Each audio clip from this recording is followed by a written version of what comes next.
Meet Don Cholo, a coffee-guzzling grizzled hombre of 82 years. To prepare 6 inches of the finest chola wood, Don Cholo must drink an entire tin of Café Bustelo. He must search the Arizona desert on his quest to find only specimens that rival Joe's rock-hard physique. He must then remove 2,000 spines, yet he still plucks every one of those 2,000 spines by hand before he can cut them to length. The work is not easy, but this is how it must be done to ensure only the finest chola wood. So for Don Cholo, there is no other way. After all, he's not preparing the most delicate hardscape, but the most rugged. Thankfully, you don't have to go to extreme lengths to save on your next order. Simply use promo code AquariumGuys at checkout to save 15% off and experience the mastery of Don Cholo. Joe Shrimp Shack. Savor the wood. One more thing, guys. We have a couple different giveaways to tell you about. Number one, Reef Flowers and Cobalt Aquatics are doing a giveaway. They have an aquascape contest. Certainly go to aquariumguyspodcast.com. On the bottom of the website, you will see the contest there for aquascape contest. Anybody is allowed to put in for the aquascape contest. It can be any size tank. All are welcome. Submit your picture, and the grand prize will be a 18-gallon all-in-one aquarium system from Cobalt Aquatics, with including either reef flowers, freshwater fertilizers, or marine chemicals, depending on which one you so choose. So certainly send your planted tank or reef tank pictures to the contest. Again, thank you very much to Reef Flowers and Cobalt Aquatics, which you can use promo code AquariumGuys at checkout at both stores for 25% off your entire order at checkout. Don't miss out. And also, J4 Flower Horns is still giving away a prize flower horn. You can also sign up at the bottom of the website, aquariumguyspodcast.com. And again, you can use promo code AquariumGuys at checkout for J4 Flower Horns website as well for, I believe, 10% off. Thanks, guys, and let's kick that podcast. Welcome to the Aquarium Guys podcast with your hosts, Jim Colby and Rob Zolson.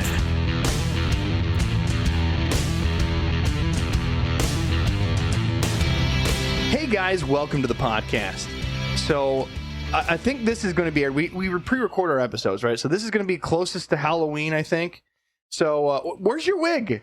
I took Jimmy, my wig. I couldn't hear through the headphones. That I don't want to hear it, man. So I think Jimmy, like episode 30s or 40s, said that we had to wear wigs for Halloween or something because he wanted to dress up like rock bands. So I did not take it as normally Jimmy would. He was in a mullet wig for an 80s hair band. I, however, have the classic emo wig on. So. I look like Ellie Mae from the Beverly Hillbillies. That's who I look like. Right? I thought we had OFR on as guest tonight. Yay! You never know. You never know. Well, again, I'm your host, Rob Zolson. I'm Jim Colby. And I'm Adam Elnashire. This week, we're tickled pink to have Dr. Fish episode 3. The doctor's in the house, y'all. James, welcome to the party. Why, thank you. Happy to be here. Now, for those that have not been in prior installments of Dr. Fish, James is the head of fish health, if you will, at Seagrass Farms, the largest wholesaler of tropical fish in the United States. And we're just tickled pink to have him on. He's basically the fish version of Dr. Phil. He just has more hair. He has a lot more hair. A lot more hair. On the back. On the back. On the back. On the back. James, again, thanks so much for having us. And a big thank you to Seagrass Farms, who allowed him to come and do this on a regular basis with us.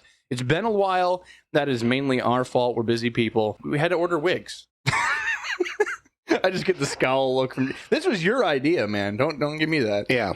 We're all going to wear dresses in episode 47. Hey, Beach Turtles episode, doesn't it? Exactly.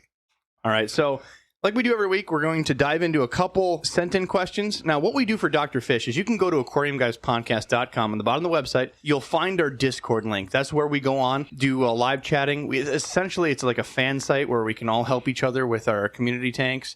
And we do a lot of fun hanging outs. And that's where we record the podcast live. So if you want to join us live, do that. And we're also now starting to do this on Twitch. Twitch.tv/Aquarium Guys. Check us out. You'll see the wigs. You actually get to see our face. And I sold our soul to the devil this week, Jimmy. Yes, you did. And for that, you will go straight to hell. Well, you were anyways. I guess. After you deal with HR. this black mascara, and the lipstick didn't come in on time, so I'm kind of actually upset. But I figured I'm going there anyway. So we decided, because we're getting battered so much by people, to add our podcast to YouTube. Yes, we finally did it. And, I only put 27 episodes up. We're still, converting them, putting them up as much as we can. Out of that, I think we got only 11 copyright notices. So, yay! Go Robs. You're welcome. You're welcome. Who knew that, making a little reference to, breeding jokes and playing, stuff like Lionel Richie and Marvin Gaye would get us copywritten? I didn't know that. I hope we get served some papers, because I would love to be served by somebody so I could frame that and put it on my wall. Wouldn't that just be like our milestone moment? It would. It's kind of like Sheldon from Big Bang Theory when he has all his cease and desist from Leonard Nimoy and all those guys. So. Right. So we'll put that on the wall. But no, come join the debauchery, and we save these Dr. Fish questions because, again, this is a recurring episodes that we do. So next will be episode 4. So if you have these crazy, we want you to stump Dr. Fish, because if he doesn't know, we're going to find out and pull it back for the next episode. So, if you truly stump him, we'll put you in for a drawing for a prize. Maybe we should give him that wig that you're wearing. Maybe some wig, fingernail polish, and mascara. There we go. We'll make it a kit. If it's all used, it's because it's Robbie's personal stash. That's right. We did a bunch of questions last week, but we still got more in. We love you keeping them coming in. You can email, text, however. But this one is Aiden. Aiden says, "Hey guys, love the podcast and your willingness to help. I have blue really neocardinia shrimp in a tank approximately from a year ago. They started off great, multiplied to approximately 30-ish shrimp. I noticed a sharp decline in my population. I have also noticed some of my shrimps have a dark spot on the top of them near their head. I did some research, and I think they have black spot disease. I have not found a good answer for treatment and wanted to know what you guys suggest. Other tank inhabitants are 2 mono shrimp, a mixture of snails, including ram's horn, 1 nearite, and Malaysian trumpet snails, a.k.a. pea puffer food. It's a planted tank, and it has some hair algae. I'm working on controlling. Parameters are 8.2, ammonia 0, nitrate 0, and nitrate high at 5. I appreciate any help on the and I love the podcast. So you also sent us a picture, and it's a top angle of your shrimp. I have provided Adam and the doctor in the house with these pictures.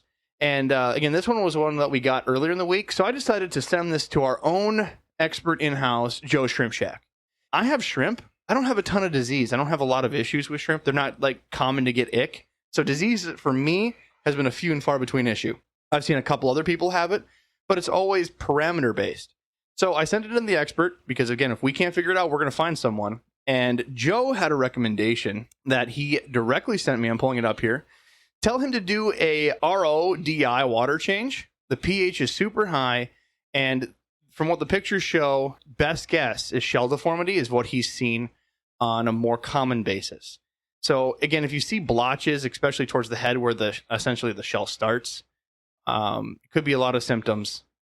I have a lot of shrimp that have been given to me, and they've had a lot of blotchiness, and then after a molt, they're clear. So I don't know if that where they came from had bad water parameters, but he's saying that he's seeing a shell deformity change to RODI, dropping that pH. Certainly work on that. Otherwise, doctor, do you have any recommendations from that picture and the information you've heard? Really, that's probably going to be the best route if it is indeed a parasite issue. Unfortunately, most crustaceans don't take treatments very well. Formalin is about the safest thing to use on them. Maybe some salts and stuff, but pH is quite a bit high for those shrimp. I would say lower to mid 7. And neocardinia can take higher pH than the cardinia shrimp for sure. Like mine are probably 7-8, but maybe missing water changes. You said you already have some hair algae. There may be other bacteria in the water as well. RODI just ensures to drop it and remove any impurities. And honestly, that's just his way of promoting you to change the water. Get on it. Yeah. I would say that's some pretty solid advice there. I mean, he probably needs a bigger tank. Right. More tanks. I mean, some of the weird remedies that I've heard, and even Joe's mentioned this in certain issues in the past for rust spots, is what they call it, is like dog dewormer. Can you give that to them? I hear people doing it. This is not us formally giving you a recommendation, but more of that, side knowledge. Kind of like how people use vodka to remove ammonia from their water. Yeah, most wormers are going to be safe for most of your tank inhabitants, although ivermectin, it can be pretty toxic. Well, thank you again for the question. Again, if you got more, send it to us. Before we get into the list of questions for Doctor, Doctor, how you been, man? We haven't talked to you in a while. Our audience wants to know what's new in your world. Been doing great. Think I'm fully recovered from COVID. Wonderful. So, all my energy back and back at work. Not sure if everybody knows, but the fish business is booming all around the world. It's not just here in the U.S., but we've actually got more business than we can handle right now. So, good thing. Hey, take away Carnival cruises and people want to do stuff indoors. You know what I mean? Absolutely. Jimmy's I'm just bitter laughing at because you. I said that. I just had a conversation with my people that supply crickets, Ooh. and they are. I haven't. How are they doing? They Are they hopping? they are so hopping that they have not sold anything for 2 weeks because they are so oversold, and they have been out of crickets for jeepers 21 days. I haven't had crickets, and they just called today, so they'll have crickets next week and stuff. But they are turning people away because everybody has gotten into reptiles and whatnot, and their sales have increased so dramatically they can't keep up. And so the people like myself who have a standing order, we're the only ones getting crickets next week. Anybody else that doesn't normally have a standing order won't even get crickets next week. That'd be 4 weeks. And this happened a couple of weeks ago, or a couple of months ago too, where for a few weeks they didn't have crickets because of the supply. The demand outweighs the supply so much. So what we're doing is we're going to start a cricket farm. Yeah, we're gonna in your hair. Actually, In my hair. Got everything. in your hair, Robbie. We'll start. In my hair. It'll be great. We'll wear suspenders. We'll get pickup trucks for no apparent reason other than the tax write-off. And a toothpick and some bib overalls. Yeah, If baby. you want to do this, we can do this. Like, I'm not even kidding. Yeah, I mean, I tell you what, I talked to her today at length, and she goes, she's been spending 45, 50 phone calls a day saying, I can't get you your order this week. And Wait, did you talk to the nice one, Jim, or you know who? I talked to the nice one. Oh, okay. Yeah. So in other news, Yes. number one, James, well, we're happy to have you back. Glad to hear business is booming, and thanks again. In other news, like I talked to you about the sadness of my tank leaking out last episode, right? Oh, your tank. Right, my tank. I saw your wife cleaning it up. Yeah. I didn't see you so much cleaning it up. Hey, I was up until like all hours of the morning, sir. Yeah. Right, and it's still there, and now my stand's ruined. But in better news, apparently we've now become local famous. So we have people messaging us on Facebook, our social medias, through the Aquarium Guys normal means.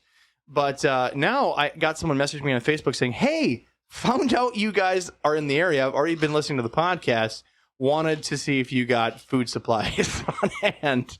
So, we got some bloodworms for me, Jimmy? I sure do. Wonderful. In my back pocket. And then got her hooked up with Joe's Shrimp Shack. Get her some shrimp food on the way as well. So if you're in the local area and you want to meet somebody, go to Jimmy's house, not mine. That's what I want. I want fans out in the driveway. Right. Don't worry. We'll hold your All of address hostage for years. You can Google it if you want it. You can giggle it on the inner tubes. For those that don't know, right, we have a merch store. At the beginning of the podcast, when we started the merch store, I said that if we made our quota, we would get an Aquarium Guys crop top, and I model it. We never made the quota in time, but here is the Aquarium Guys crop top for those online. It is like nothing, isn't it? It's like a lion cloth at best. It's like for a 12-year-old girl. Well, apparently, there's a friend of I mine. wouldn't even let a 12-year-old girl wear that one. Shout out to Tina from the Psychedelic podcast. She's going to be coming up to visit us to see if Minnesota's right for her. And she said she wanted some Aquarium Guys memorabilia. So that crop top is on her. What should we make for a different goal, Jimmy? Since they didn't get the crop top, I figured we better make Adam dress up in something. Like if we make our milestone, we'll send Adam something, Yeah, like a bandana, Aquarium Guys bandana. Why? Adam needs to take one for the team. Yeah, because you're the prettiest of us all. I mean, Oh, honestly. absolutely. okay. Yeah, you're man candy. I mean, we already talked with Seeger's PR department, and they said we can't dress up, James, and Bummer. Bummer. Yeah, I hear you. bummer. All right, well, shall we start the party off? Before we start it, did you bring any questions, or do you just want to read the user submissions first? I got nothing for you, man. I just showed up today. You got nothing? You're just here smiling and took off the wig? Yeah. You party pooper. So where we left off last time is, does replacing biotope in an aquarium really help fish live a long and happy life? I've never lived in such regions that the fish are, i.e. versus tank raised. Let's say cardinal tetras. Having the matching biotope versus, say, a separate decorated tank with at least some decor. Why is the native biotope better, or do you disagree with that? No, I would agree with it. I don't know that it's going to improve the health of the fish in particular, but it will increase the well-being of the fish. If you look to the 5 freedoms of animal welfare, a fish that's in the wild, even though it wasn't grown in the wild, is going to be more at home because it's in there genetically still, even if they were raised. I mean, my argument is, if they're tank raised, they've never seen their natural habitat, you at least know that the safest bet is where they come from. You're not going to do it wrong, where anything else could be a risk. If you don't know someone's done it before, or you're trying to come up with something unique, you know that their home habitat's at least what they came from. You're not going to do anything bad to them doing that. Absolutely. Especially if you're just talking the aesthetic points, because tank raised fish or you're not going to have to. Well, let's take discus for instance. Most tank raised discus, when they're growing them by the thousands, they're doing probably 100% water changes a day in these tanks, and they're not doing soft water. They're not controlling it at all. Whatever water comes in is the water that's coming in, and when our discus come in, they're shipped in water in the 8s. We get it down in the low 7s, but other than that, they do fine. You don't have to adjust it down to 4.0 just because they're a discus. Wonderful. All right, next question. Next item up for Biz. We have, why is there a hole in my fish and how should I treat it? I'm assuming it's some kind of antimicrobial. And I sent you, Doctor, and Adam, both pictures. We got that guy right there, Jimmy. I think that fish has a navel piercing. Yeah, that looks like it's spring break scars for sure. Spring break, yeah. That's what happens. You go to Florida and drink beer on the beach. What's your thought, Doctor? Yeah, that's more than likely a bacterial infection. Hard to say what type of infection that might be without actually culturing the bacteria. Salt. Salt it up, boys. Salt. I mean, you could have predicted that one, right, Jimmy? Salt in a new tank. Salt in another tank. That's always what it is. Honestly, it looks like he stuck a piece of gum to its bottom fin. It's kind of an interesting little growth there, for sure. But all right, next question. If you can choose one medication over all others, what would it be and why salt? Because it's $3 for 40 pounds. Well played, sir. Funny. Well played. And that's the number one. That's my first go-to always. No need to be throwing chemicals, harsh chemicals in anything, oxidizers in anything, especially if you're not sure what it is to begin with. Definitely don't want to be throwing antibiotics in something that doesn't need antibiotics on it. Salt also, it's gonna, if you have any nitrite problems, you're gonna be able to combat that with salt. And another thing great about salt, it's really easy to get it out of the water too. Wonderful. I just want to point out that we've had a couple people message us with like memes like, if your food tastes bad and your fish is bad, add salt. Well, I'm a person that adds ranch, so don't do that to your fish. Just putting that out there. There is one disclaimer I'd add about salt, though. I think I mentioned in the last podcast about killing all my plants because I added salt when I did water changes. And yeah, but guppies and brackish, so they're okay, but my plants not so much. So no when to add your salt. If you're super planted and those particular plants are sensitive to salt, that's what we have quarantine tanks. Be smart, tub it up. Rubbermaid totes go a long way. Cycle them through with some sponge filters. Make sure the heat's properly done. Lit it. Keep them dark. Dark lowers stress as well. All right, next one. What are common problems with that plague breeders, live breeders or egg layers, and how can we set ourselves up for success? Are there different differences versus large scale and small scale? I feel like this is a huge question, and it actually was put up by Scrap a while ago. Yeah, that's a great question. Water quality, okay, number one. Actually, a lot of breeding is controlled by pH or temperature. So, if you're talking about breeding, you really want to be on your water quality. For predation by the cohorts and our parents for live bears, definitely want to keep an eye on that. Like mollies, I've seen mollies eat mollies while they're being born.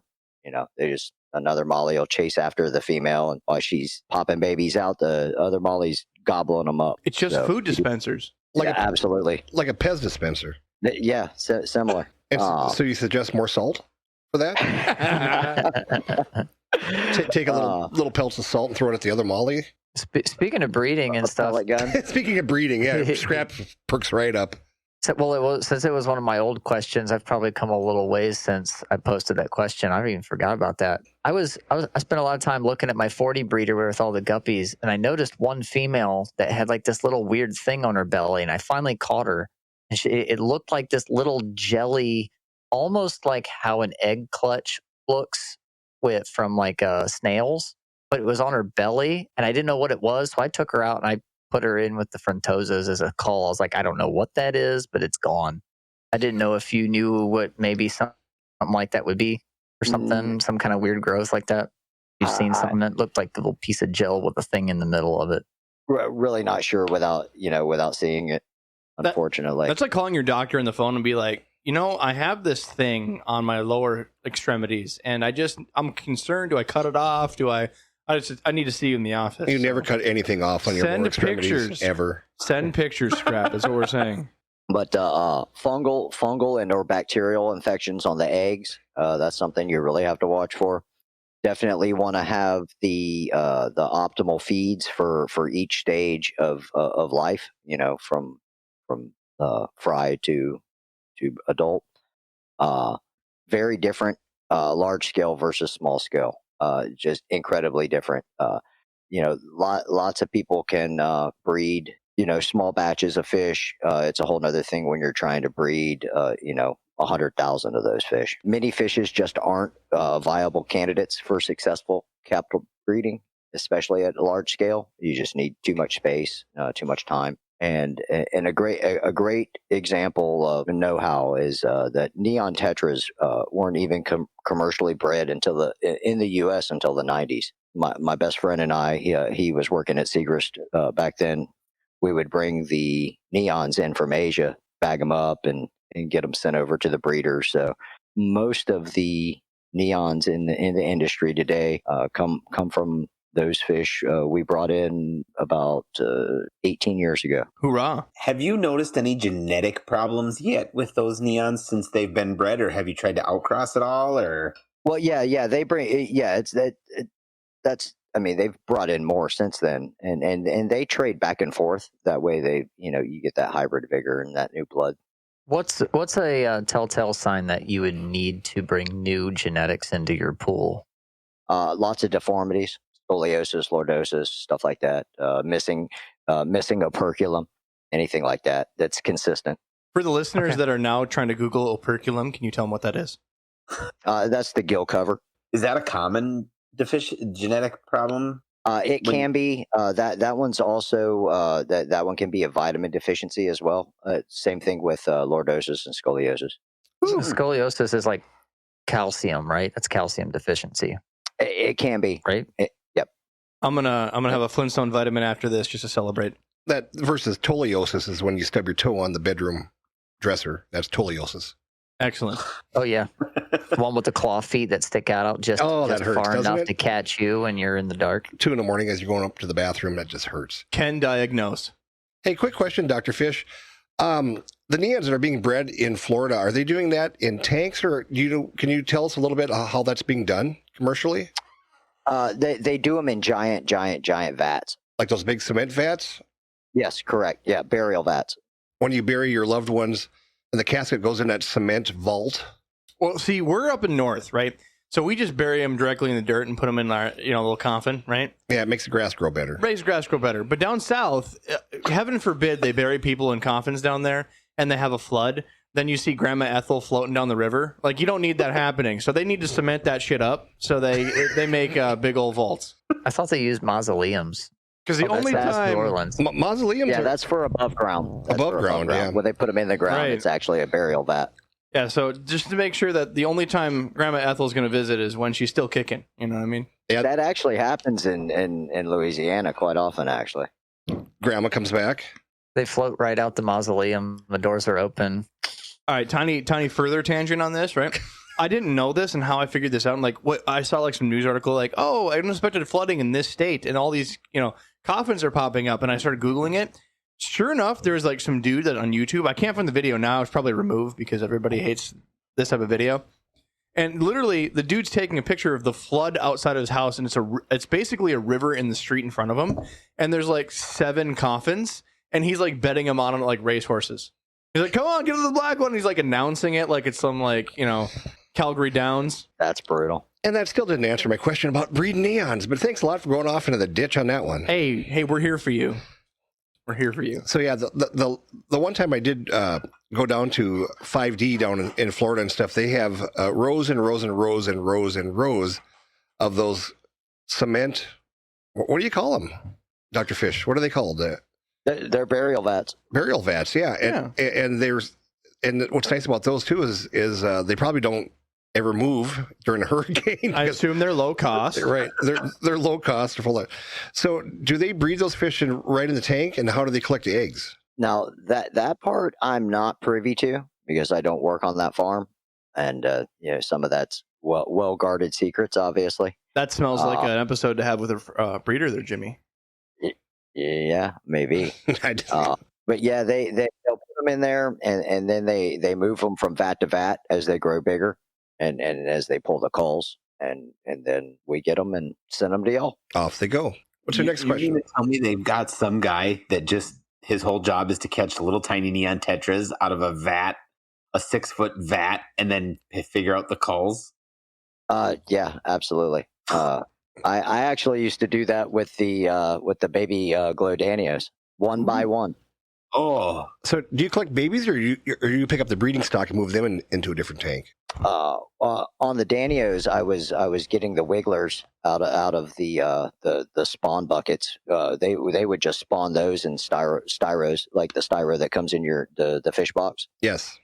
And they'll spawn them in the styro, and then we would collect the wigglers and the eggs out of the styro, and the ones that would fluoresce we would keep, and the ones that didn't fluoresce, they were food.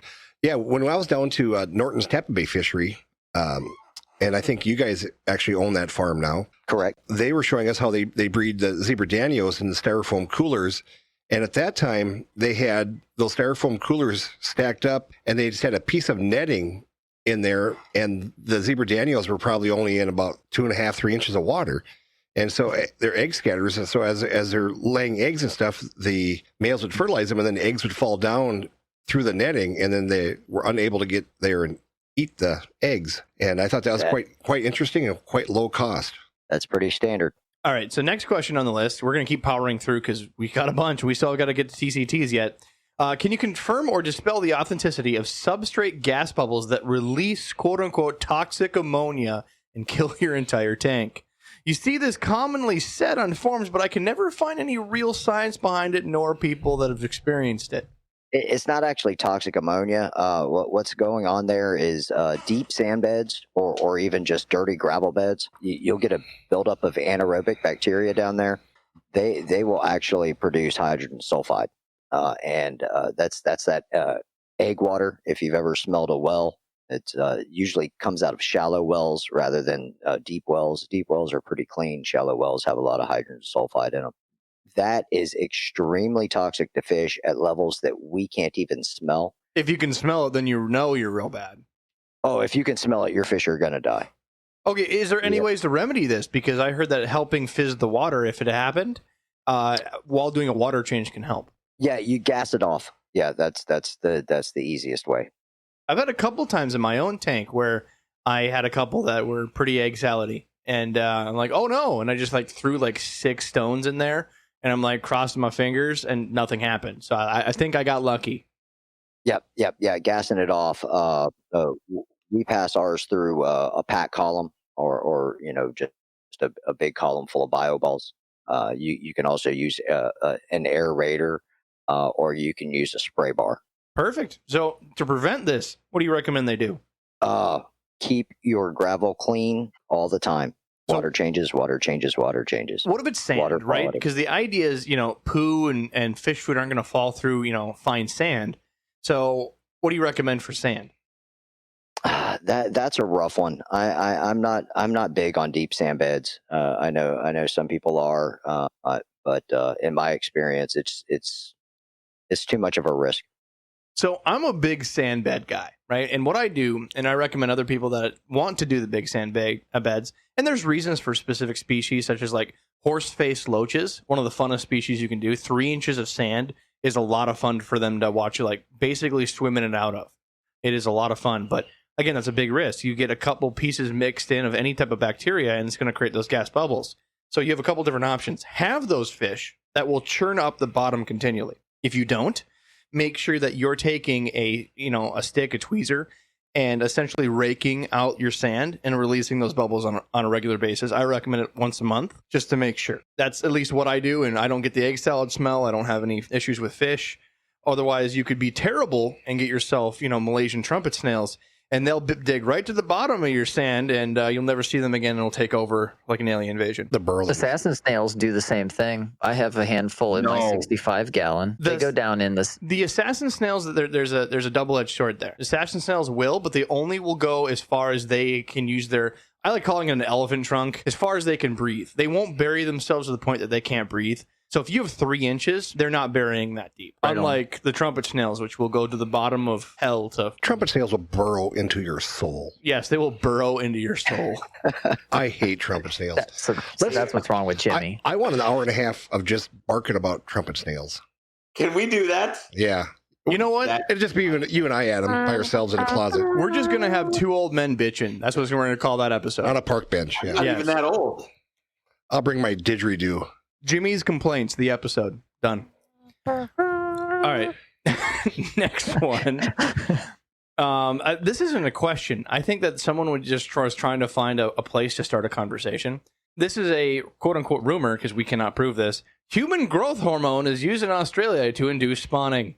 Commonly HCG. Do you know anything about this, Doctor? Yeah, that's actually 2 different things. Human growth hormone is HGH. Human chorionic gonadotropin is actually what's used for spawning fish. HCG, excuse me. So yes. Yeah. But no, HGH was what was on the question. I've got it here as well. Carp pituitary gland is the most common used for spawning. Also, gonadotropin releasing hormone from both humans and salmon is often used, and they have some analogs to that too, some man-made synthetic versions of the same, and also methyl testosterone is currently used right now to produce higher rates of male tilapia, and we're looking to be able to get that into ornamental fish soon in Florida at least. And what would be the advantage of just doing male fish? Is that so people don't have the females to breed and compete? No, so when you're talking food fish, a lot of the males get bigger and faster. Okay, so, that makes sense. They want to grow a bunch of males. But for ornamental fish, just to make sure you have the right amount of guppies, that's one thing that led to the decline of growing guppies here in Florida. Same thing with swordtails. We're losing our males. We've had University of Florida studying it for years and years. Nobody's come up with a real solution to it, unfortunately, or a cause. Only thing I've ever found is there's a couple papers out of South America that say runoff from farming affects the amount of male fish in natural areas in South America. So that might have something to do with it. Would that be like the excess nitrates in the water from the fertilizer? I don't think it's the nitrates. I think it's something else. More on the chemical side. Yeah, exactly. Doesn't the pH affect the fish and the general hardness? Doesn't that affect it? I remember reading somewhere. It's going to depend on the species of fish. Okay, so it's not just every fish, it just knocks out males and makes, you know what I mean? No. It's going to be highly species specific. Okay, I didn't know that. But I didn't. So that is true that like some fish you can control the sex of the eggs, the babies, based on with like general hardness or whatever. Temperature and pH typically, but other factors can play in as well. Okay. All right, so I'm going to take a pause there. That's the questions we have in our Discord for the aquarium guys. And now I'm going to go to the guest of the day. Again, it's the Community Tank. They have a Discord. They're originally a Discord group of just fish people trying to help other fish people. It's a great place to network, especially with COVID when you can't go to all these fish meetings. There's a bunch of fish Discords, but this is one that I really keep dear to my heart because I appreciate fish and comedy, and these guys definitely do it. So if you're looking for some fun, go to thecommunitytank.com. They also have their own little podcast that they do, definitely for adult ears only. I mean, if you think we're the harsh podcast, listen to these guys. They have some fun. But their community decided to get some Dr. Fish questions together because they're a fan of the doctor, frankly. I mean, it's clearly your charm, your glasses, or that sexy voice. We don't know which. It's the hair. It's the hair. It's the hair. All right, so the first question is, if my mormarid or any other scaleless fish were to get sick with some common fish sickness seen in the hobby, what is the best way of treating it without harming my fish? Mormarids are tough to treat. On the system we hold our mormarids in, we don't use any formalin on it. It'll knock them out. Also, no copper in that system ever, and no organophosphates, because all three of those are the kiss of death. You can still use your oxidizers. You can use potassium. You can use peroxide, menfen, but you are very limited when you're talking mormarids. The big one that I use plenty. is UV filters for ick, because ick is the big common one that everybody has, and they're scared to get scalish fish because of it. So whenever I do, I keep a nice size UV filter for the tank and, hope and pray. And don't get me wrong, UV filters are a great way of treating the tank, but the fish itself is going to have to go through its own cycle of the sores on its body. Absolutely. Yeah. You can't treat the ick that are insisted on the fish. You can only treat them when they're in their free swimming stage. So that UV can be very effective. Oversize it if you can, always. Always. Double, triple, quadruple, whatever you can afford. The biggest UV you can afford. And if you can't afford other UVs, there's a cheap method. If you have a hang on the back filter, you can buy just the UV light bar and put them in your hang on the back filters. It's around, I think, $12, $15. Easy way of getting it done. But again, it's all about the flow of your hang on the back. If your hang on the back is under filtering your tank, we want you to double filter because we want all the water pushing through that UV filter as much as possible. Now, overseas, didn't they use like elephant nose to run in their water treatment plants, and they would watch them, and if the fish started acting a little strangely, they knew they had a problem? You ever heard that? I'm not sure about the elephant nose. I do know they use sentinel fish in Asia to see if water's dirty or not. Yeah, I saw something online, and this is a few years ago, and it showed an actual, like a water plant office. And they had the fish in the aquarium, and the water that was being treated went through the aquarium. And if those fish started acting oddly, that's when they would start doing tests and whatnot. And I thought that was kind of interesting, using nature to help keep an eye on your water quality. That makes a lot of sense. That's actually the origin of the glowfish. That over in Asia they use Medaka for what you're talking about. Checking the water, and they induce fluorescing genes so they could see the Medaka easier. And what is the Medaka? It's a small fish like a Danio. Okay. I thought it was like a piece of the fish, like the heart or something. So I was just trying to be more thorough, but just showed I'm a dumbass. Would you read that next question for me, Jimmy, since you're a dumbass? Why can't I buy fish in Canada? No, the one above it. Oh, my gosh. What is the best way to treat Epistillus? Epistylus? Yes. That's what I meant. Sure. There you go. So water quality, believe it or not. Epistylus is a protist, but it's a stalk sessile protist. So it doesn't actually feed on your fish. It is a pathogen. It's not a parasite. Where it attaches to the fish is what causes harm to the fish. It actually feeds on the bacteria that are within in the fish tank itself. So salt, formalin, pretty much either of those take care of it. Wonderful. So as Jimmy said before, why can't I buy fish meds in Canada? Because Canada has shitty rules. Because they're irresponsible drug addicts. Well, okay. I feel like that's less of a doctor question. Like, he can't prescribe that Canada has an illness why they wouldn't have fish meds. That's more of a political question. But, Canada's too focused on maple syrup, and we'll leave it at that. Well, I was going to say, you can buy fish meds in Canada. You can't buy fish meds from Canada. So Right, and if you do get any fish meds, go to Canada, you have to go through your veterinarian, and they have strict regimens, and it's a pain in the rear end. So with this whole COVID thing, has it been tough for you guys to send fish into Canada? Well, actually, not because of the COVID, but there's a lot more import-export regulations going into effect starting this month.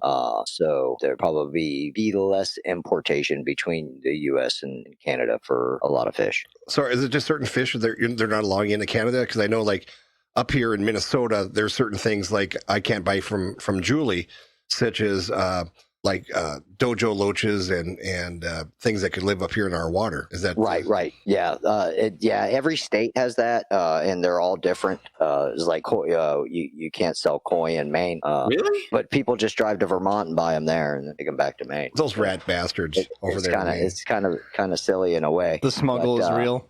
Yeah. Would a dojo loach even live in Minnesota? Yes. If you want to look up the dojo loach can live in Minnesota, and for those that are looking up dojo loach, there's also called weather loach. There's two forms. There's their native brown form, and then there's this more popular aquarium golden form. And that's what we have in our Aquarium Guys merch store if you want to get a penis fish t-shirt. But go to just Google yourself weather loach in Michigan, and you'll find entire lakes that have been completely succumbed to the dojo loach invasion. Like, it completely destroyed the entire ecosystem. Seriously? Yeah, it's real hefty in Michigan, and this is like North Peak of Michigan. They excel in Minnesota climate because they're from really cold areas. The other thing that kind of blew me away is we're not able to purchase blue crayfish from Seagrass up here in Minnesota because apparently the blue crayfish, I don't know if it's... Well, they're trying to do all crayfish, but there's some limitations to that. Like, they won't do Mexican dwarf. They'll still let that within reason. But it's mainly because of, like, the red spiny crayfish that is not supposed to live through a Minnesota climate, but somehow has found a way. Probably burrow themselves down in the mud. Right. So there's just a lot of different crayfish species, and I don't think they want to be the crayfish police. Like, oh, well, that one's blue, maybe, I don't know, keep it, and then they just get some sort of invasive species.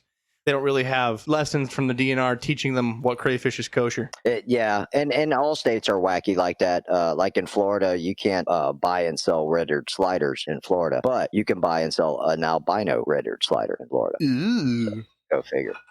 And the last time I was down in Florida and we went and did the little tour of the different stores and stuff, most stores had red ear sliders for educational purposes only. Yes. I see what you did there, Jimmy. Yeah. I see what you did there. Yeah. All right. What precautions would it be good to take when buying sensitive wild-caught fish like, you got to hit me up with that one, Jimmy, Pero... You know what? I'm just going to copy-paste that one to Doctor. Doctor can do this one, right, Doctor? Sure. There, try to pronounce that one for me, buddy. It's more than 4 letters around. Right, I can't do it. I'm too hungover. Peros for Nemo. When buying wild caught of that, how would you go about breeding them and keeping them happy, healthy, long term? I honestly have to say I'm not familiar with that genus. What is it? What genus? Peros for Nemus. I'm assuming it's related to some type of gourami, but I wouldn't quote myself on that. Yes, genus of gourami species native to Southeast Asia. All species highly specialized with peat swamp inhabitants. Native to Southeast Asia, males are usually extremely bright. Some of these fish that I've seen in the trade, and again, I haven't done these. Yeah, they're stunning. They literally look like I'm gonna send you a picture there, Doc. I want to see these. Yeah, let me say that. Send me the name. I want to look this up. This is amazing. The doc knows it from the top of his head, and then Mr. Google Meister over here found it on the Google channel. We're gonna giggle it with our inner tubes, if I can giggle it correctly. You know what? I'm just going to grab this and you can look at the picture. There we go. And paste and paste. And I'm even going to put it in the chat for the rest of the people in Discord. They're beautiful. Oh, that's beautiful. Oh, beautiful. Yeah. The stuff like that is breathtaking. And if I remember correctly, yeah, they almost required peat. But again, never had these. Not going to lie. I kind of want some. Right? I would bet that you breed them just like a beta. Just based on looking at their body shape and the way that male's courting the female. in the little nest. I bet that's exactly what you do is you breed them just like a beta. They're gourami, so they should be. I mean, bubble nesters. Don't feel bad. He does that to a lot of people when he goes to like brings his kids to like group outings. Like, yeah, that mom is a bubble nester. Oh man, I feel like I'm getting dirty looks. You know what? I'm gonna just I'm gonna find some of these, breed them, and then I'm gonna tell you to go f off or fluke off. Fluke off. There you go. Fluke you. Fluke me. You can go fluke yourself. All right, there we go. But again, any recommendations? You said you haven't had a lot of experience with them. No, I absolutely none. Honestly, I know they're really not in the trade. I don't know if that's because some of them are CITES species or they're just temperamental, or no one wants to put peat in their tank. I'd really like to find out more. There's probably a civil war where these things live. Well, you know what? I'm gonna put that one in the running for Stump the Doctor. We're gonna have to put notes on that one to find it later for sure. Yeah, that'd be great. Okay, next question. I got to go back to the questions. Oh, hey, can I ask a quick one? Oh, please. Have you got any new stuff from Brazil yet? Because Brazil's open, right? Yes. We've been getting some South American stuff in. Anything super cool? You got to and rare? give us hints, man. I mean, come on. Have you gotten any of the traditional Brazilian butt floss yet? Besides the butt floss. Just speaking for James here, we don't mean to pressure you. We understand that the moment you say something, every vendor and their mom are going to call like, hey, we heard on the podcast that we could get this from Seagrass. So know that if he says it, it may not be all the way come true, right? Maybe some in the works. Be nice to Seagrass Farms. That's true. Yeah, we've got some wild plecos on that last shipment, some nice stuff. Probably about it on that shipment. Pretty much bread and butter stuff. Okay. Darn. I was just excited Brazil opened up again. All right, next question. What are some good preventative measures for making sure your fish don't get sick? I'm going to thumbs down that one. That's what this whole episode's about. You got yeeted. Next question. Have you ever experienced or know any zoonotic diseases and parasites from feeding insects to fish? I figured there'd be an extra eye in there. No, but one time my crab got crickets. Yes, myxozoans can come from even any tubificid worm can transfer diseases to fish. So you have to always watch that.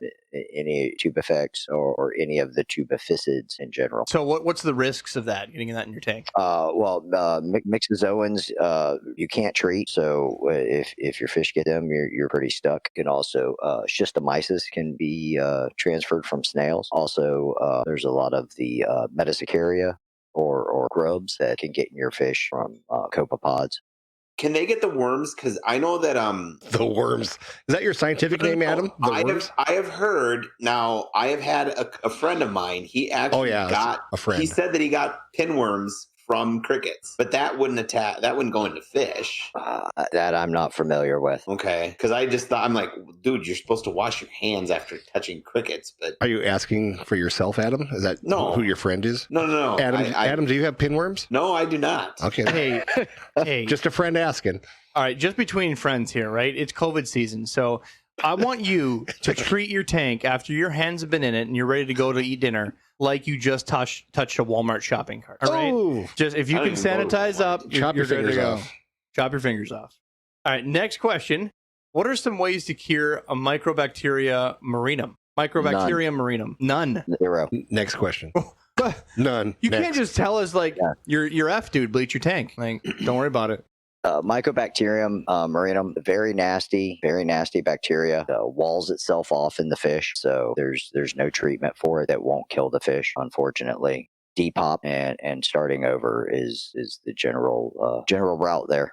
So the way to cure it is don't get it. Yes, and now with that said, it's in the environment all over the place. That's what causes what they call fishmonger's disease, and some people actually can get it in their hands. It's in both freshwater and marine waters, and typically most people, if you get it from a fish tank, it's because you had cuts on your hands already, and then you're putting your hands in the water, or you're working on your reef tank and you're moving your live rock around, and your live rock falls and cuts you real good. And how do you treat a person for that? Several courses of intense antibiotics, and usually you have a pretty nasty scar. Wow, that's crazy. How often do you see that? Like, is it a common, or is it like just like a 1 in a 10,000? Well, let's hope it's not that common. I've known 2 people in my life that have had it. One was associated with work, and the other was a person that I met at a fish symposium. Did he have like a wicked cool scar at least? Yes. Excellent. See that if you at least get some horrible disease that you finally get over, you at least need some like token to be like, that's a great thing to talk about at a party. I'm like, no, seriously, dude, I was escaping a tank and I almost died. I can't even imagine how big of a scar I'm going to have from just doing this podcast with you for a year. Psychological scars don't count, Jimmy. Oh, I'm good. I'm good then. We should get a tequila sponsor or something. Vodka, call us. We'll figure it out. Ryan Reynolds, give us a holler. Right. We want some aviation gin. Why did using tweezers remove ick from my fish harm it? This is a great question. Like my question of the day, buddy. Question of the day. So why are we not to remove ick with tweezers? Wow. That was my I told you to prepare for some of these. Now, we're not trying to condemn this person. This person clearly just doesn't know how ick works. So, like 30 seconds. His name is Tom the Bomb, so that might be part of it. 30 seconds or less, hit him. The only thing I ever use tweezers for on a fish would be either Argulus or Lernia or anchorworm. So Argulus is fish lice and Lernia is anchorworm. Those pretty much require either taking them off with your fingers or with tweezers. But ick is actually encysted under the skin. It looks like it's on top of the skin, but it's not. It's under their skin. So if you're pulling ick off with tweezers, you're actually ripping holes in the fish's skin, which is going to leave them susceptible to all the nasty bacteria that are in your tank. All right, so here's one question that's not on the list. I had a message to me. I figured this is a good time to bring it up. Great question. Essentially, learn how the ick process works, and then I'll tell you why we can't use tweezers. But the question at hand that I was sent was, do you know any people that for swim bladder issues or any other issue use some sort of peripheral to use like a wheelchair, like for fish? Like I've seen how they use like straws with like bobbers. Try to keep goldfish upright. You've got too much time in their hands. There's a couple rare cases where I've seen it work. And I'm telling you, why humane euthanasia? Humane euthanasia. And what he meant by that was buy an Oscar. So I'm with Doc on this, right? Especially because Doctor, you work in a massive fish warehouse. You're trying to tend to the fish's care needs, putting some sort of contraption on it when you can't watch it. It's probably going to kill it faster and much more harsh. So euthanasia is great. But if you're one of those people that decide that with a swim bladder and you have some weird fantail goldfish and you want to give it a try, know that you now have to sit in front of that tank for the next like 3 hours or minimum just to make sure that that's not going to slip and harm your fish. I have heard for swim bladder issues with goldfish that adding duckweed in your tank and they'll eat the duckweed will help considerably. I've heard that over and over. Have you heard that? I've heard duckweed. I've heard crushed up peas. I mean, there's a lot of those anecdotal remedies for stuff like that. And, if it works for you, keep doing it. I don't know that it's really science-based. I'm going to get some pictures and video of this fish wheelchair for Doc, just for the sake of entertainment to share with his friends. Yeah, he's nodding his head no. No. Nobody wants to see that. All right. How does fish TB present, and what's the actual risk of catching it from your fish? That's back to your Mycobacterium marinum. And marked off. Next question. When you get wild-caught fish, are there any areas where you find proportionally higher rates of viral infections? Southeast Asia. And why? But just because the mass quantities of fish grown there. As we're doing more and more research, we're finding more and more viruses, and we're finding viruses in wild fish that there really aren't people around, like in South America, where, the closest town is 300 miles away. Or finding new viruses. They're not new viruses, but new to us. Like right now, picornaviruses are the big one that's getting a lot of study. And why is that getting a lot of study? Just because there's money, there's funding for it. It's being jumped on. Unfortunately, because we're on the ornamental side of things, there's not a lot of funding for research like there is for food fish or shrimp production or anything like that. So whenever a grant comes up and somebody specializes in something and can get a hold of one of those grants, they run with it. Wonderful. Next question is what are my options to treat a tumor? It's not a tumor. Tumor. Yeah, that's a hard one. They can be excised, but it takes a lot of experience, and it's really going to depend on where the tumor is located. But definitely have to sedate the fish which is not an easy task. And then have a lot of experience excising. That would be something. There are fish veterinarians out there that specialize in stuff like that. So because I've had this question quite a few times before. And number one, is it a malignant tumor? Is it a cancerous tumor? I mean, I don't have the tools, nor am I going to pay the money for a $4 fish to get tested. Honestly, it's just out of my means. So if it does not affect its life, let them live. I've now had one of my dojo loaches, which is half the size, live now 9 years with a massive tumor out the side of it. I think it hindered its growth. It could not grow any further, but it's lived happy, healthy, and fed. Just passed away a couple weeks ago. Do your best with what you can. If it is affecting its life, or you think it's going to, make it so it won't live correctly, contact, like you said, a vet. In most situations, it's most humane to take care of it, because if you're in an area that you do not have a vet to take care of that, the risk of you, hurting that fish in a worse way than just humanely putting it out is pretty high. Buy an Oscar. Yep, I would agree 100%. Honestly, I mean, what would you rather do? Put it out humanely, or watch it die of its wounds from a operation that you've never done before? Right. And just because you slept at a Holiday Inn Express last night doesn't mean you're a doctor. Does not mean you're a doctor. Okay, next one is, how can I cure bloat by brapping a fish? How did I cure a bloat by brapping a fish? What the hell's that? So for those that don't understand this brapping term, this is used as a meme in a lot of fish communities, how they release a lot of oxygen from their stomach. So I would assume this particular person happened to, in a last dire effort, squeeze their fish, made it release some sort of air pocket in its body, however, wherever, and now it's cured. Why wouldn't Praise Jesus. So is there any times where you would, quote, squeeze or barap a fish to cure it of an ailment? Only to get it out of its shell. And again, we don't recommend this. We understand that doctor does not recommend you ever brapping your fish. But has there ever been a time where, like, well, a little squeeze and just fix the issue? No, I will say I have tried it a couple times on some larger marine groupers with no success. I'm going, why are you hanging out with marine groupers? But, he was fishing, man. yeah. Wouldn't a needle kind of work? Like injecting a needle to the air pocket to pop it? Would that work, or no? That would be just as bad. Yeah, I mean, it's really going to depend on where that air pocket was located. If you hit any major organs while you're sticking a needle in it, that's going to do some serious damage. And you also have to think of the wound site itself for a secondary bacterial infection as well. I mean, there's so many questions. Like, what's the fish species? For instance, my dojo loaches, they continually fart on a 10-minute basis. Are they just, bloated by nature and they'll just fart in an hour and I don't have to worry about it? Is it something that has a easily burstable swim bladder? Like, is that an issue?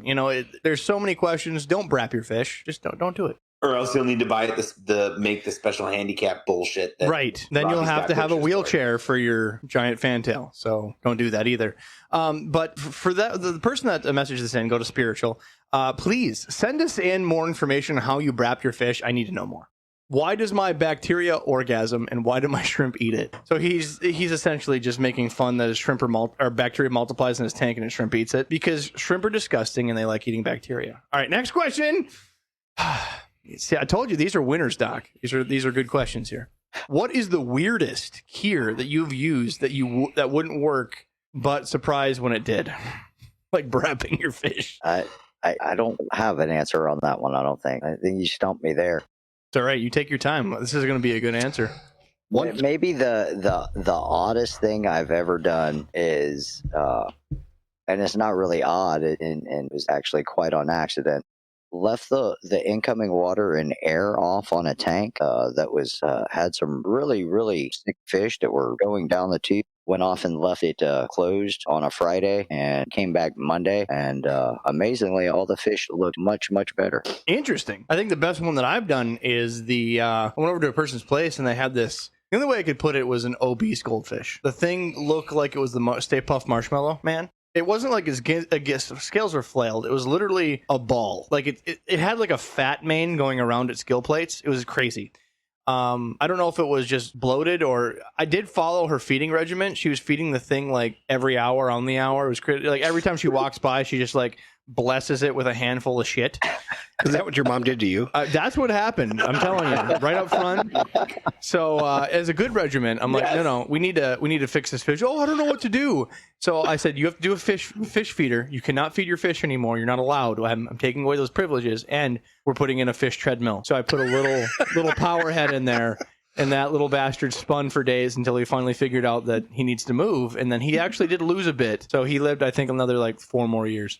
Fantastic. Which is kind of the same story as what Rob's mom did to him is she moved 4 blocks further away from McDonald's. Right. That's all it takes. And he was 7 and he had to walk 4 blocks farther to get a Big Mac. I'm like, I really want the Big Mac. All right, next question. We know that garlic cures vampires, but will it cure ick? No, garlic does not cure ick. So you cannot cure ick with garlic guard. No. See, Adam's a firm believer in garlic guard. Garlic is good for stimulating a feeding response on fish that you're not able to get to eat easily. But other than that, there's no peer-reviewed research or any science to say that garlic will do anything to ick. So I'd like to question your idea. Not that you're the expert here, Doc, but I have firm belief that it doesn't cure it either because I've treated it like over and over. I'm like, oh, you hippies, throw garlic in there. No, it does not. I've never had it work. But that being said, I have received donated fish, right, from a single person. They came from 3 tanks. 2 of the tanks got ick. All of the fish from the 3rd tank that was feeding nothing but exclusively like garlic-based food did not get ick. So I personally feel like it prevents it at best, or at least boosts the immune system somehow. Because those fish did not get ick at all. I was just blown away. That's very possible. But or total bullshit. But as a cure, I'm no. Treat like you should. No. That's like I have colon cancer. I'm gonna drink a lot of water today. Okay, so the way I used it was, and the way I had understood it, and I had read this, I don't even remember where, but I'd read it somewhere, was that there's that chemical that, I don't know if it's allicin or it's something in the garlic. It builds up in the slime coat, and then it can't penetrate into the slime coat. So it won't necessarily cure it, but if you feed it over a long period of time, it'll build up in the slime coat, and then you don't get ick. I've used it and I've loved it and I'd sell the crap out of it because I thought that it worked and it helped. But I mean, yeah, there is no scientific stuff, but I've seen it work in my tanks. And he's looking at me like I'm a idiot. It sounds like voodoo black magic to me. I'm gonna buy one of those like garlic things on strings. And we send it to Adam's house. Just hang it in your tank, float it in there. Put a cross behind, see if it pierces their souls. Okay. So I've got a question, Dr. Fish. Why does Robbie's clown loach have blood streaks in its tail? That's a good one. His clown loach has been acting differently. I sit next to the same tank every week. Honestly, it's something that came up. I think it's just one of them that has the real issue. Yeah, and anyway, I watched him kind of start acting strangely a couple of weeks ago, and now today he's got little blood streaks if you look really hard. Well, first we're going to treat with salt and then do a water change, and then doctor's going to recommend something else. It typically when you see blood streaks in the finnage, that's typically a bacterial infection. You know what type of bacterial infection's hard to say, unfortunately. So, what would you treat anything with this, or just hope it runs its course? I would just really good water changes, high water quality, good food, and see what happens. Unfortunately, that would be the best route for right now. Oh, also, I did some more homework.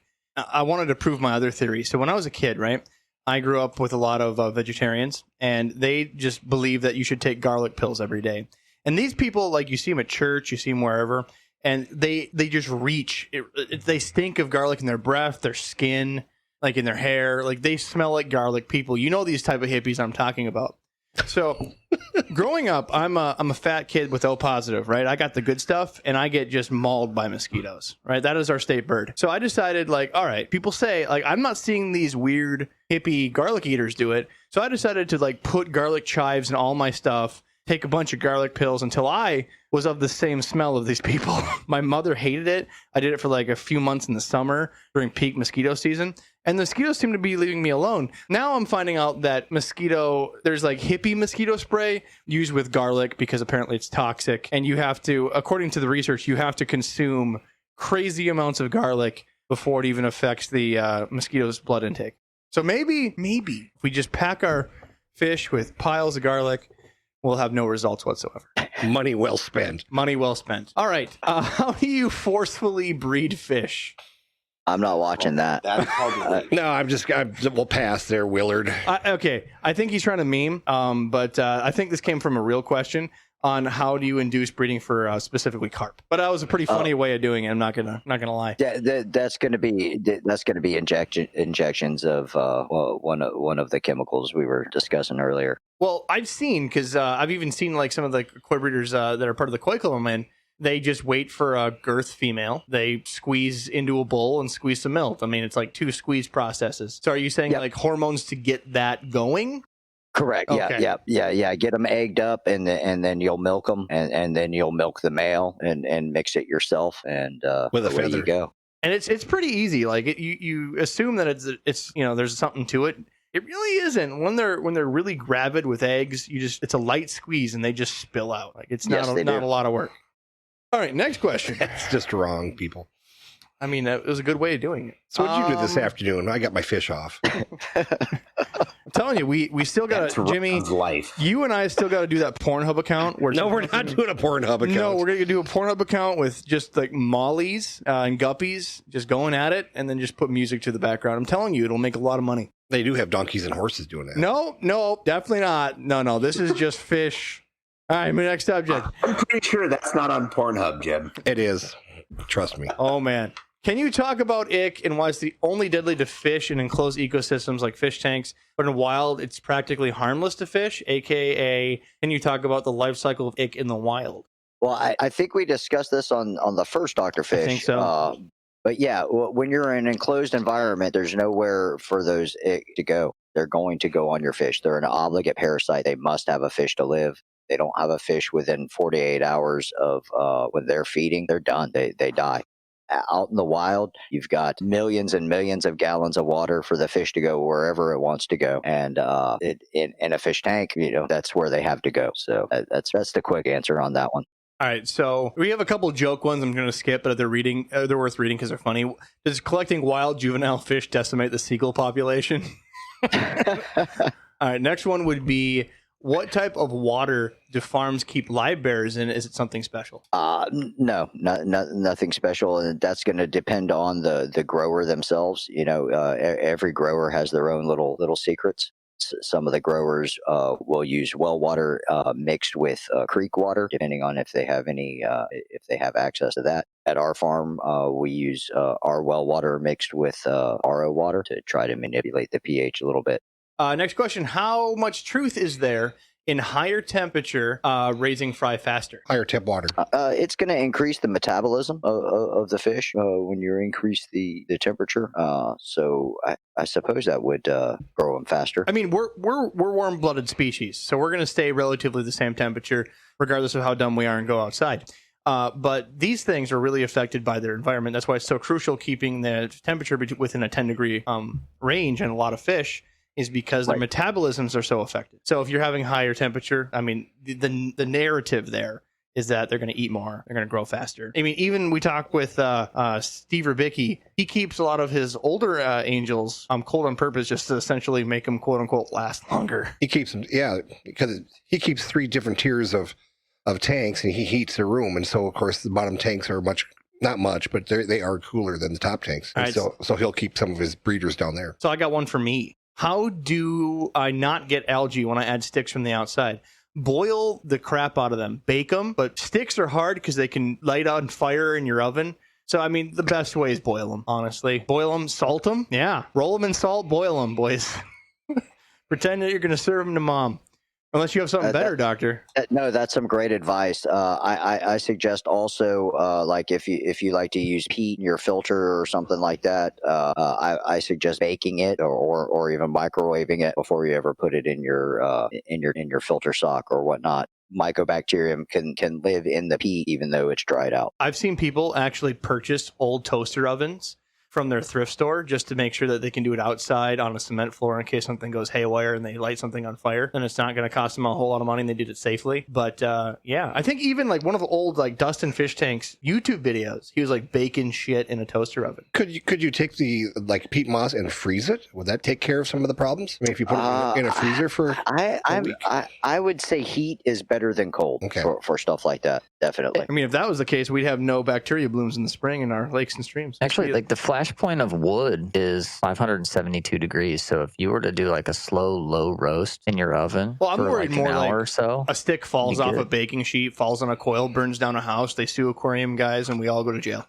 So don't do that. No, we're not going to jail, responsible for anything. That we are not responsible. But These are vague recommendations, and some aren't even recommendations. Pontification. We need a lawyer as well as HR, Jimmy. You know, we're going to have a meeting with the HR here very shortly, so you guys might want to pull up your pants and get ready for a kick in the nuts. All right, so I'm going through here. Could you safely bleach treat septicemia in fish? What? No.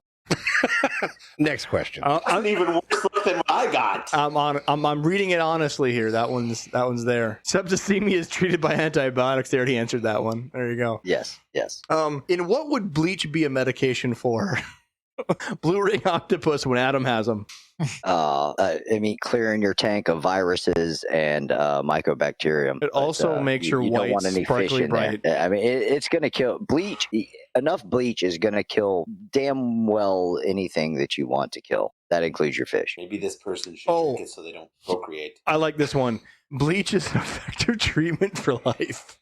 Oh, man. Yes, it is. Woo. You know, if you're dating that certain someone and you're not quite sure of their background, maybe you want to go home and just take a bath in bleach when you're done. Well, I'm glad they actually put some background to this because we have so many questions on this. Like, hey, don't ask me. Someone literally gave me this advice to use bleach treat on another server, and it wasn't even a joke. Wow. Because the person lives in Canada and can't get regular fish meds. He says he uses bleach often. No. And well, there are certain kinds of quote unquote bleach. We need more information. That's what we're need to get at. Because I mean, there are chloramine T is technically a type of bleach, and it's used for food fish and tropical fish, but not at levels that are going to disinfect or sterilize. Much lower levels, and basically all bleach. They're just oxidizers. So. All right, so some of the questions here that we have to skip. So it's kind of like Canadian bleach kind of has the same effect of like their dollar versus our dollar. It's just much weaker. It is a little bit weaker. You know, kids don't drink it as often. Again, a couple questions we have to skip, and they put a lot of comedy questions in here. Like, are you able to turn your fish nocturnal? How hard is it to really make your Bashir terrestrial? You know. Silly questions we're going to skip, but good effort, guys. Most of it, they actually put like a lot of advice for this. Most important thing, is my opinion, would be changing the feeding time to 3 a.m. Other experiences may differ. Why do you want to turn your fish nocturnal? Because you're up all night partying too? Right. Do you have any? Okay, here's a good one for you, Doctor. What tank and requirements do you recommend for poontang? You're so going to get HR. Lots and lots of money. Lots of money. Lots of money. Very expensive fish. Money. And then have Ted Nugent come by and say, wang dang sweet poontang. Very expensive fish. Any decent tank that is responsibly soaked, clean, thriving things, a good parent. Nope. Next question. Nope. There's a couple of them like, what is this fish? And they show like some like saltwater glass fish and it's already identified. All right. I think we caught up with questions. We're gonna go back to the Aquarium Guys Discord and finish up questions. There was a lot here. of poontang questions wasn't there? I had to cut all the poontang questions out. I figured we just highlight it once, and that's good enough for Dr. Fish tonight. All right. This is a heavy episode. Does Seegers Farm sell that? Yellow tang, blue tang, poontang? You know, they got a sale on poontang. No. Okay, no, but hear me out, right? No, let's not. No, we're going to call Sandy after the podcast. No, we're not. We're going to say, hey, Sandy, can you do us a favor? Can you say the Aquarium Guys special poontang on special price this month and just see if you get anybody calling about it? Yeah. No. let's not piss off Sandy. Yeah, Love you, Sandy. I don't think that's happening. Hey, all right, when you're hearing this, just consider it, all right? We'll happy to advertise for free. Could you cross a regal tang with a blue tang, like the regular dory type tang? Crossing when you're talking cross genus, that doesn't always work, but obviously with the sturtles, it can happen. Okay. I saw a zombie I was just one thinking time. that would be kind of a cool fish though if you cross like a dory with like a regal or like a powder blue and a blue tang. That'd be kind of pretty. It'd be something for sure. Anyways, more questions. So I got 10 out of sink list the other day. Within 6 days of being in quarantine, all of them got yellow patches on their head and passed away. No other fish are in quarantine at any signs of anything within the past 4 days. Also, a lot of the ottos behaved normally, ate normally, until I would find them swimming with the fishes. What gives? Why did the 30 plus guppies not catch anything? Well, number one, I want to know how big this tank is. Like, if you got 10 out of sinkless and 30 guppies, you got to be a hefty boy and get a big boy tank. 10 gallons. Might be. So, what have you seen that gives them yellow heads and then they swim with the fishes? So all fishes have differences in susceptibility to parasites, pathogens, water quality itself. Some fishes tolerate conditions or infections that others can't. Possible that the Otis cinclus were already immunocompromised and got a secondary bacterial infection, which is what that sounds like, but also could have been a protist issue. That's why having a microscope is really important for what we do at Seagrist, because there's a lot of diseases that can present themselves in the same way. Sometimes I'll be like, I know that fish has, X problem with it. Break out the scope, do some fin clips, gill clips. That parasite or pathogen isn't there. It's something completely different. So it happens. And then with Otis cinclus, they're not the hardiest fish to begin with, especially the supply chain that they have to come through. They're in transit a long time from the time they're captured or grown and then shipped here. And then your bottom dwelling fish are always going to have a better chance of getting sick just because of the opportunistic pathogens and parasites that are in the water and hang down at the bottom. All right, next question. How many tanks, we answered that one before, cannot using a heater in Florida's AC controlled environments cause any medical conditions and illnesses to fish in these aquariums? If your ambient temperature change is big enough to actually change the temperature of the water quickly, that could be issues. But in most parts of Florida, I don't think that's going to be a problem. And honestly, bigger's better, because let's say you had that extreme deal where you left the house, your Nest thermostat kicked off. For some reason, your maid opened all your windows, and now it's 102 degrees when it was 64. Your 55, your 125 gallon tanks are still going to change temperature a lot slower. Thicker glass, more water, it takes time. Versus like a 20 gallon, 10 gallon, or 5, man, the moment the sunshine hits it, that thing's going to roast. Definitely agreed there. Better question, is there a way to keep my angels from being sexually attracted to my heaters? Dress your heater differently.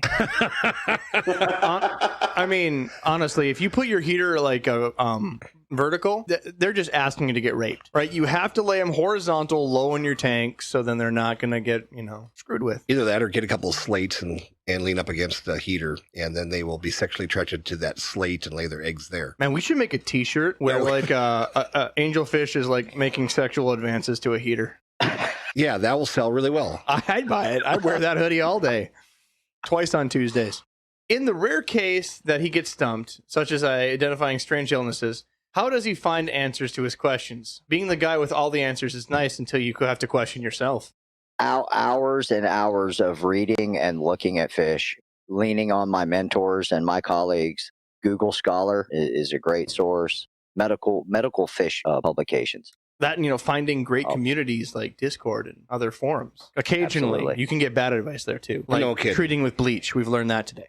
What is the oddest oddball you've had to work with at Seagrist Farms? Julie. Julie. Yeah, poor Julie. I'll tell you the hardest thing I find the hardest thing to work with is some of the marine inverts, urchins, stuff like that. Whole different ball game than fish. This past week on National Geographic, they've been running a special and showing all the things in the ocean and the reefs down in the southern hemisphere. And they had some incredible stuff on the long spiny urchins and the one fish that will eat them. Yeah, it was incredible watching these things in the wild. Those longfin spiny urchins, some of them had 12 to 16-inch spikes on them. Incredible. But if you want to see some really cool stuff, National Geographic's been running it all week. I wish I remembered and wrote down what the titles were, but just incredible photography and just very educational. So I encourage anybody to check that out. That's cool. All right, here's a question for everybody. What is the most bulletproof fish that you've ever experienced? I'm talking about like one species, no treatment, prevention, acclimation when bringing in wild stock. What is bulletproof? I'm going to ask Jimmy first. I've got that cement goldfish out in my front yard. That thing is, not going to lie, rock solid. Rock solid. Hasn't got ick. It doesn't care about the snow or the wind or the rain. It don't give a damn. Not even a little bit. All right, how about you, Adam? Besides my endlers, Besides your endlers, your feeder guppies. The best luck I've actually had is wild blue rams. Ooh, The Bolivians? they're not even German. No, not Bolivians. Like the ram cichlids that are wild caught. So are wild caught blue rams a lot less aggressive because they're not German? No. Do they speak funny? They speak with an Argentinian accent. Excellent. Didn't Madonna do a song about that? Don't leave me, Argentina. Yeah. I'm going to go either convict cichlids or dojo loaches. The reason dojo loaches is because literally you can throw them in like frozen lakes and they'll thrive. They're the most bulletproof things ever. I've had it where they're living in no water. It's crazy. And convicts, I know that you're not supposed to keep them in low temperatures, but honestly, when have you ever had a convict not thrive?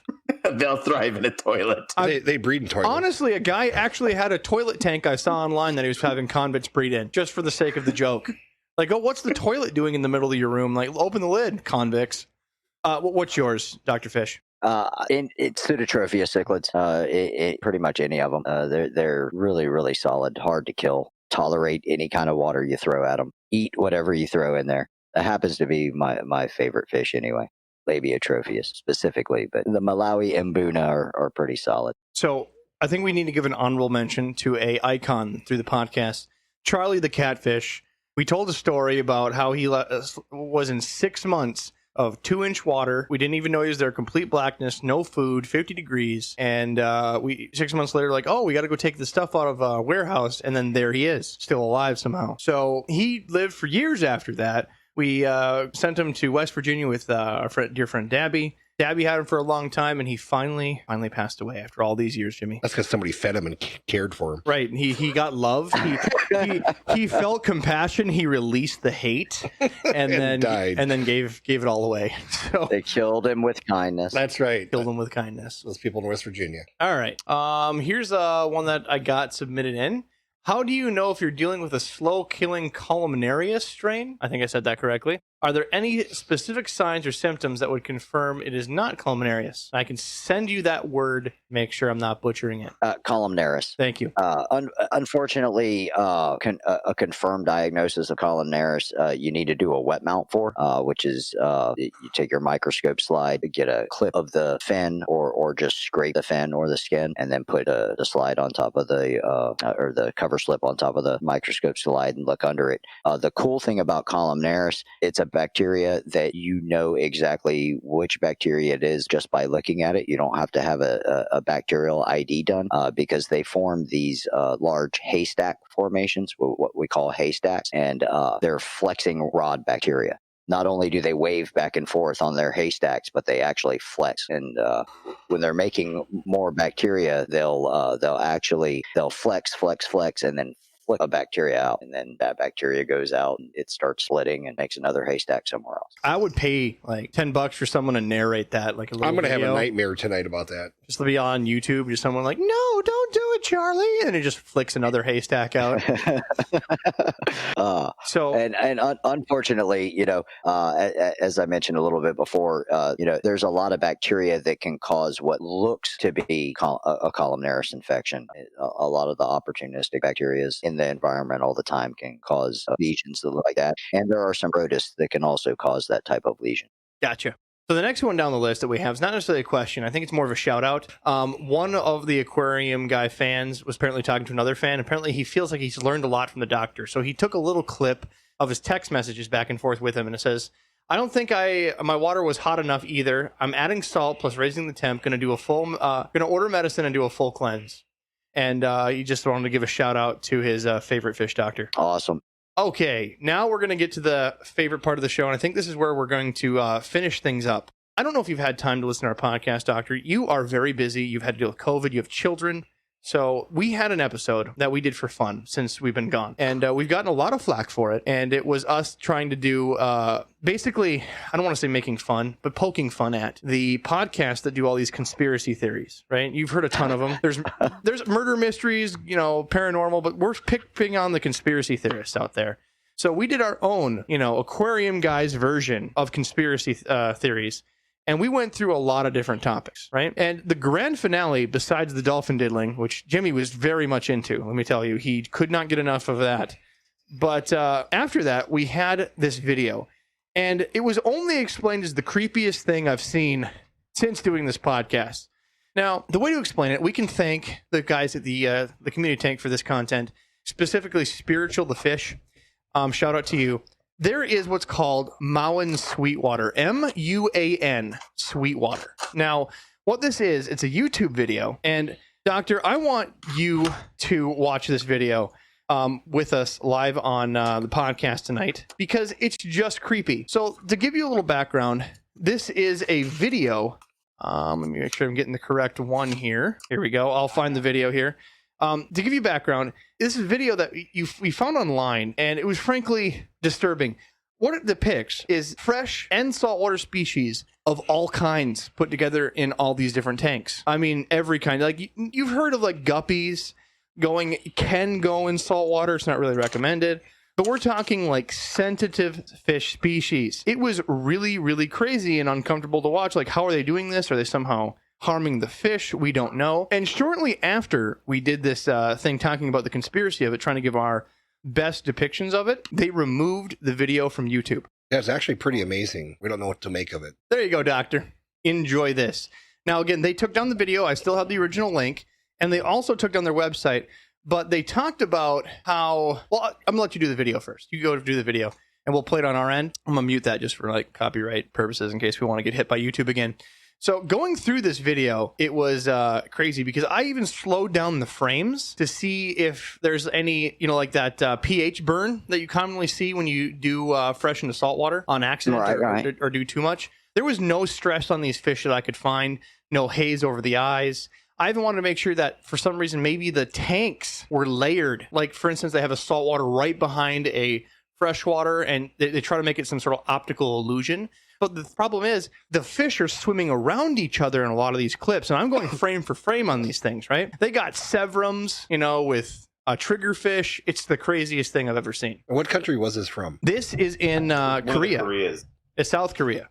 Now that you're going through this and I'm just seeing your face is just, you're having a small aneurysm like we were. I mean, honestly. Yeah, that's crazy. It's a lot. And it's basically set up. This is a institution, a building somehow, set up as like biblical proof of Sweetwater, which is apparently some biblical verse. And again, they took down the website, but they were claiming that they have, to treat the water, they have apparently pastors or preachers come in and bless water changes on a regular basis, all kinds of craziness. And, how the miracle of Sweetwater could, benefit your health and your life and this whole thing. They had a number we called into. It was a legit number.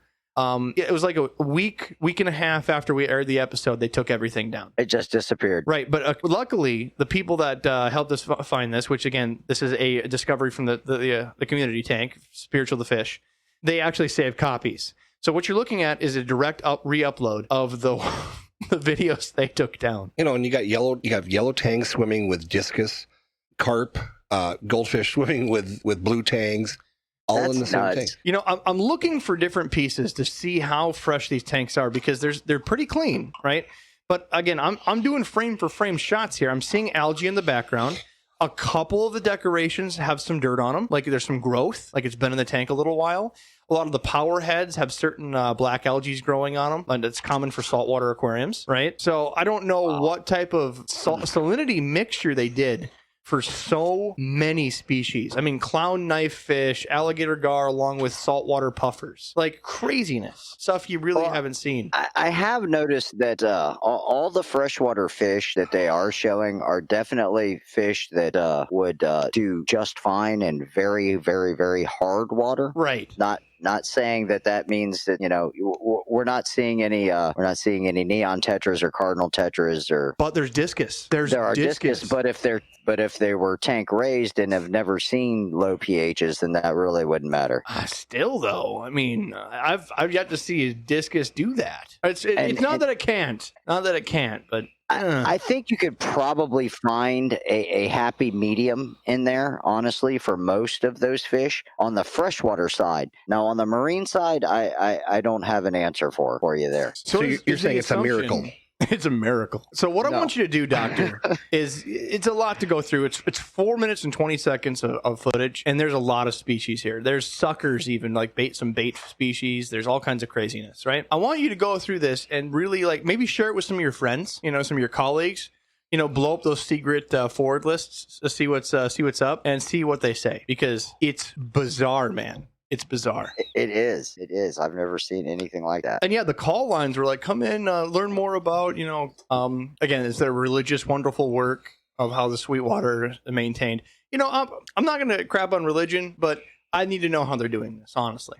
Yeah, for the freshwater portion, a lot of those fish within time could be moved over to at least brackish. But I really don't have an answer as to how they're keeping those saltwater fish that happy. I just don't know. Even Oscars, I mean, they can take some, but nothing compared to what they got. Just seeing there is a line of delicate fish that they put along with the discus. So I don't know if that one was special, but I mean, they got peacock cichlids. That's another hard water species. It's yeah, they'll tolerate damn near anything. Still a lot, but no. So initially, that's your first thoughts. But if you come up with anything else, we need to know this. Like, any other thoughts on this? Because this is just a crazy thing. And we'll have this video linked for you in the description if you're listening to this podcast on your own. Yeah, that's cool. We would like you to get one set up at Seagrass Farm so we can come down and see it. Yeah, sure. I'll jump right on that. Now, if you notice, there's no corals or anemones either. No, there's not. And there's clownfish. Their clownfish are gathering around cups, they're acclimated to something bright already. So it's like they've been in there a while. Yeah, that's some crazy stuff there. What kind of things would you expect to see with the marine fish if they were actually in a less than optimal situation? And say all the freshwater fish are acclimated. What would you see if you were to take those other marine fish and put them in that kind of situation? Typically, they're gonna act like they want to be out of the water, or they're gonna be very lethargic. One direction or the other, typically. Well, it's a very. And then what do you see out of that? That's off base. Do they look like they're all comfortable to you? I mean, they're feeding for crying out loud in schools. Yeah. Those fish all look fairly happy to me, if not amazingly happy. I'm just I see a trigger, right? A trigger fish right next to a sizable koi. Koi don't give a crap. They'll mouth anything, including tank mates. I'm just imagining how many chunks after this video were taken out of the koi just by coming up in the triggerfish's face.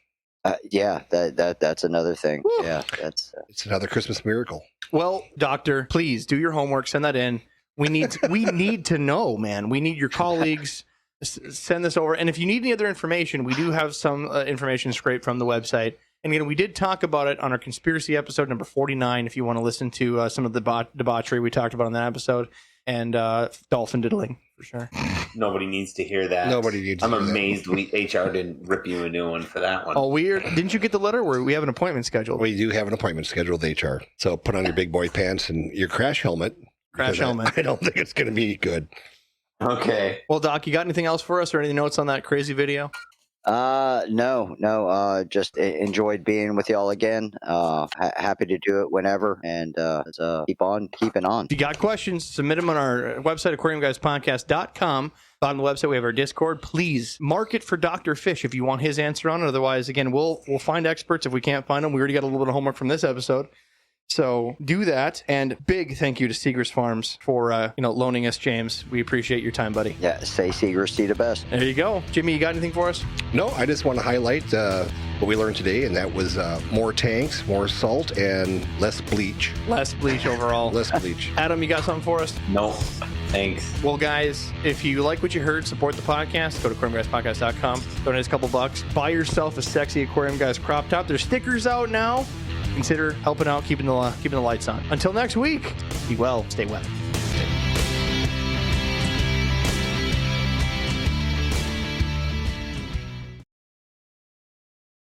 Thanks, guys, for listening to the podcast. Please go to your favorite place where podcasts are found, whether it be Spotify, iTunes, Stitcher, wherever they can be found. Like, subscribe, and make sure you get push notifications directly to your phone so you don't miss great content like this. I never knew that a Minnesota accent could be so sexy until I heard Adam's voice. Go fuck yourself, don't you know? That's my boy, don't you know?